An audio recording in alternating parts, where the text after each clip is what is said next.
செட்டிநாடு புக்கில் இப்போ நம்ம பார்க்குறது செட்டிநாட்டு சிறப்பு பலகாரத்தில் ஒன்றான கந்தரப்பம்.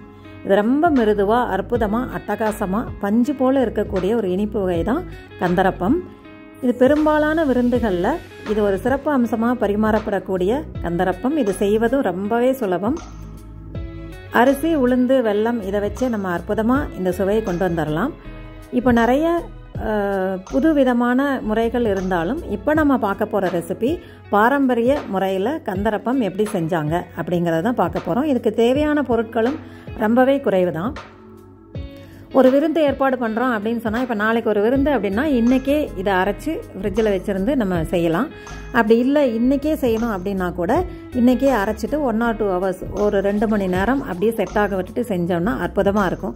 இது ரொம்ப டைம் கன்சியூமிங் பலகாரமெல்லாம் கிடையாதுங்க. சட்டுன்னு செஞ்சிடலாம். அரிசி ஊற வச்சு அரைச்சிட்டா கந்தரப்பம் அற்புதமாக வந்துடும். இதுக்கு தேவையான பொருளும் அந்த வழிமுறை மட்டும் கரெக்டாக பார்த்துக்கிட்டிங்கன்னா கந்தரப்பம் செய்யறது ரொம்பவே ஈஸிங்க. ஒரு தடவை செஞ்சு பார்த்துட்டிங்கன்னா அடிக்கடி செய்யக்கூடிய அளவுக்கு ரொம்ப ஈஸியான பலகாரம் தான் கந்தரப்பம். இதுக்கு தேவையான பொருள் என்னன்னு பார்த்துடலாம். இதுக்கு நான் ஆழாக்கு எடுத்திருக்கேன். உலக்கு அப்படின்னு சொல்லுவோம்ல, அது எடுத்திருக்கேன். இது 225 கிராம் பிடிக்கும். 225 கிராம்ஸ் பிடிக்கக்கூடிய அளவு தான் இது. இதில் நம்ம மெஷர் பண்ணிக்கலாம். இதில் இறம்ப மாவு பச்சரிசி எடுத்துக்கோங்க. மாவு பச்சரிசி சாஃப்டாக கிடைக்கும். இல்லைனாலும் நார்மல் பச்சரிசி எடுத்துக்கலாம். தலை தட்டி அரிசி எடுத்துக்கோங்க. கோபுரமாக எடுத்து மேலே அப்படி ஹீப்பாக இருக்கிறத வலிச்சு விட்டுருங்க. தலை தட்டி சமமான அளவில் 1 கப் எடுத்திருக்கேன். இந்த எக்ஸஸாக இருக்க அரிசியை எடுத்துடலாம். எடுத்துகிட்டு இந்த 1 கப் அளவு மட்டும் சமமான அளவில் மேலே ஒரு கைப்பிடி அளவு உளுந்து வைங்க. இறம்ப வச்சிங்கன்னா ஒரு கைப்பிடி அளவு கரெக்டாக இருக்கும். ஒரு சமமான அளவுக்கு ஒரு கைப்பிடி அளவு உளுந்து சேர்த்து நல்லா கழுவி எடுத்துக்கலாம். நீங்கள் மிக்சியில் அரைக்கிறதா இருந்தால் இன்னும் கொஞ்சம் ஒரு 1.5 டீஸ்பூன் உளுந்து சேர்த்துக்கலாம். கிரைண்டரில் அரைக்கிறதா இருந்தால் அந்த அளவு போதும். மிக்சியில் அரைக்க போகிறேன் நான் இப்போது. அதனால் ஒரு 1.5 டீஸ்பூன் உளுந்து எடுத்து நல்லா கழுவி எடுத்துக்கலாம். சுத்தம் பண்ணிவிட்டு இந்த மாதிரி சுத்தம் பண்ணி ஊற வச்சுருங்க. ஒரு 2 மணி நேரம் ஊறட்டும். இது கூட 1 டீஸ்பூன் வெந்தயமும் சேர்த்து ஊற வச்சுருங்க. இந்த அரிசி உளுந்து மெஷர் பண்ணியிருக்கோம்ல, அது கூட 1 டீஸ்பூன் வெந்தயமும் சேர்த்து நல்லா ஊற வச்சுட்டேன். 2 மணி நேரம் ஆயிடுச்சு.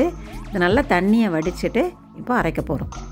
இது கூட என்னென்ன சேர்த்து அரைக்க போகிறோம்னு பார்த்தீங்கன்னா, 1 கைப்பிடி அளவு, 1 ஹீப் டேபிள் ஸ்பூன் துருவின தேங்காய், 3 ஏலக்காய், தட்டின வெல்லம் 3/4 உலக்கு. அந்த உலக்கில் மேலே ஒரு கோடு இருக்குது பாருங்கள், அந்த அளவுக்கு வெல்லம் எடுத்துக்கோங்க, சரியாக இருக்கும். 1 உலக்குக்கு 3/4 உலக்கு தட்டின வெல்லம் கரெக்டாக இருக்கும். இந்த வெல்லம் உங்களுக்கு கச்சிதமாக இருக்கும். இனிப்பு கம்மியாக வேணும்னா குறைச்சிக்கலாம். இதை விட கூட வேண்டாம், எண்ணெய் குடிக்கும் நிறைய போட்டிங்கன்னா. 3/4 உலக்கு சரியாக இருக்கும். தட்டி எடுத்து வச்சுருக்கேன். இப்போ அரைச்சிடலாம். அதை ஒரு மிக்ஸி ஜார் எடுத்துகிட்டு இது தண்ணியை நல்லா வடிச்சிட்டு உள்ளே சேர்த்துருங்க.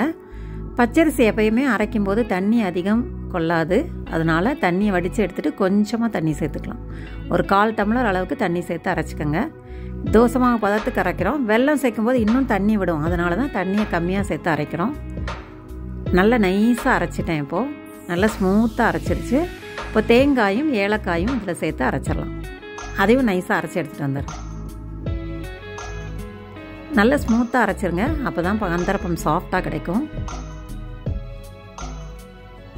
பாதி வெல்லம் அளந்து வச்சுருக்கோம்ல, அதில் பாதி வெல்லத்தை சேர்த்து அரைக்கிறேன். பாதியாக சேர்த்துக்கலாம், அப்போ தான் அரைப்படும்.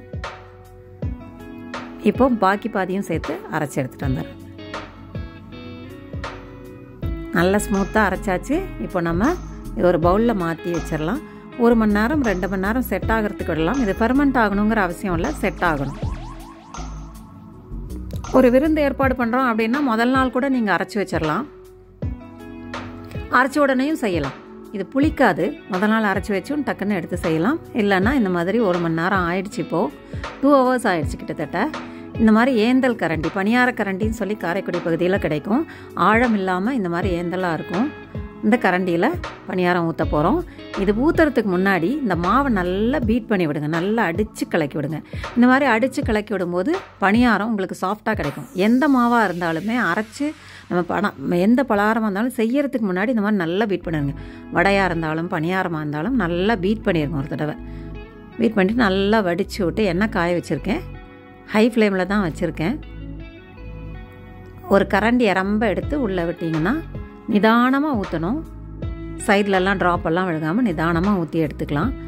அது நல்லா கரை கட்டி ஓரத்தில் நல்லா கரை கட்டி கிளம்பி வந்துடும். பாருங்கள், அட்டகாசமாக எல்லோ கலரில் கரை கட்டி கிளம்பிடுச்சு. இப்போ திருப்பி விடுங்க. திருப்பி விட்டு அதிகம் வேக விடணுங்கிறதில்ல.